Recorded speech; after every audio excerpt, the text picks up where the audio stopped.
भारत की वायु शक्ति के इतिहास में कुछ क्षण ऐसे होते हैं जो केवल एक हथियार के सफल परीक्षण भर नहीं होते, बल्कि देश की रणनीतिक सोच, तकनीकी आत्मनिर्भरता और भविष्य के युद्धों की दिशा को पूरी तरह बदलने की क्षमता रखते हैं। भारत की स्वदेशी हवा से हवा में मार करने वाली मिसाइल अस्त्र का कार्यक्रम आज ठीक ऐसे ही एक निर्णायक मोड़ पर खड़ा है। डीआरडीओ द्वारा विकसित और भारतीय वायुसेना की जरूरतों के अनुरूप तैयार की गई अस्त्र मिसाइल श्रृंखला ने अब वह मुकाम हासिल कर लिया है जिसे वर्षों तक केवल चुनिंदा महाशक्तियों का विशेषाधिकार माना जाता था। बियॉन्ड विजुअल रेंज यानी दृष्टि सीमा से परे दुश्मन के लड़ाकू विमानों को मार गिराने की क्षमता रखने वाली अस्त्र मिसाइल के MK1 और MK2 संस्करणों ने हालिया परीक्षणों और तकनीकी प्रगति के साथ यह साफ कर दिया है कि भारत अब केवल रक्षा उपकरणों का उपभोक्ता नहीं, बल्कि उच्च तकनीक हवाई हथियारों का निर्माता भी है।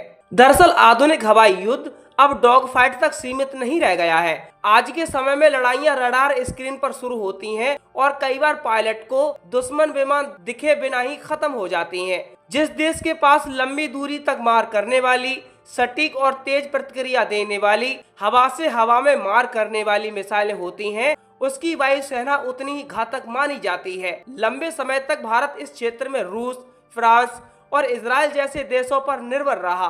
रूसी R-77 और फ्रांसीसी मीका जैसी मिसाइलों ने भारतीय वायुसेना की जरूरतें पूरी की, लेकिन इसके साथ एक बड़ी समस्या भी जुड़ी रही। आयात पर निर्भरता, सीमित अपग्रेड विकल्प और युद्ध काल में सप्लाई चेन का जोखिम। इन्हीं कमजोरियों ने भारत को स्वदेशी बियॉन्ड विजुअल रेंज विकसित करने की दिशा में मजबूती से आगे बढ़ने को मजबूर किया और यहीं से अस्त्र मिसाइल कार्यक्रम की नींव पड़ी। अस्त्र मिसाइल का विचार पहली बार तब सामने आया जब भारतीय वायुसेना ने महसूस किया कि भविष्य के युद्धों में दुश्मन के विमानों को उनसे पहले देखना और उनसे पहले मार करना निर्णायक भूमिका निभाएगा।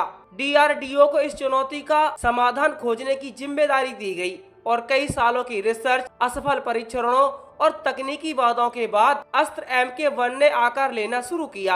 यह कोई आसान रास्ता नहीं था। हवा से हवा में मार करने वाली मिसाइल के लिए सबसे बड़ी चुनौती उसका सीकर, गाइडेंस सिस्टम और उच्च गति पर स्थिरता होती है। डीआरडीओ के वैज्ञानिकों ने स्वदेशी रेडियो फ्रिक्वेंसी सीकर विकसित किया जो दुश्मन विमानों को अंतिम चरण में बेहद सटीकता से ट्रैक कर सके। इसके साथ ही डेटा लिंक सिस्टम तैयार किया गया ताकि लॉन्च के बाद भी मिसाइल को लक्ष्य की अपडेट मिलती रहे। अस्त्र MK1 की सबसे बड़ी उपलब्धि यह रही कि यह पूरी तरह भारतीय तकनीक पर आधारित थे और इसे भारतीय वायुसेना के प्रमुख लड़ाकू विमानों सुखोई 30 MKI से सफलतापूर्वक एकीकृत किया गया। इसके परीक्षणों में यह साबित हुआ कि यह मिसाइल 100 किलोमीटर से अधिक की दूरी पर मौजूद लक्ष्य को मार गिराने में सक्षम है। सुपरसोनिक गति से उड़ती हुई यह मिसाइल दुश्मन को प्रतिक्रिया का बेहद कम समय देती है। जब अस्त्र MK1 को भारतीय वायुसेना में शामिल किया गया तब यह केवल एक मिसाइल की तैनाती नहीं थी, बल्कि यह संदेश था अपनी शर्तों पर लड़ने के लिए तैयार है। लेकिन कहानी यही खत्म नहीं होती। जिस तरह युद्ध तकनीक लगातार बदल रही है, उसी तरह अस्त्र कार्यक्रम भी लगातार विकसित होता जा रहा है। डीआरडीओ और वायुसेना दोनों को यह एहसास था कि 100 किलोमीटर की रेंज भविष्य में पर्याप्त नहीं होगी। चीन द्वारा PL-15 जैसी लंबी दूरी की मिसाइलों की तैनाती और पाकिस्तान द्वारा आधुनिक रडार मिसाइल सिस्टम हासिल करने की कोशिशों ने भारत के सामने नई चुनौतियां खड़ी कर दी। इसी संदर्भ में MK2 पर काम तेज किया गया, जिसे मूल रूप से MK1 से अधिक घातक और लंबी दूरी का बनाया जाना था। अस्त्र MK2 को लेकर जो ताजा जानकारी सामने आई है वह भारतीय रक्षा क्षेत्र के लिए किसी बड़ी उपलब्धि से कम नहीं है। रिपोर्ट्स के मुताबिक इस मिसाइल की प्रभावी मारक दूरी को 200 किलोमीटर से भी आगे बढ़ाकर 240 किलोमीटर तक ले जाने में सफलता मिली है।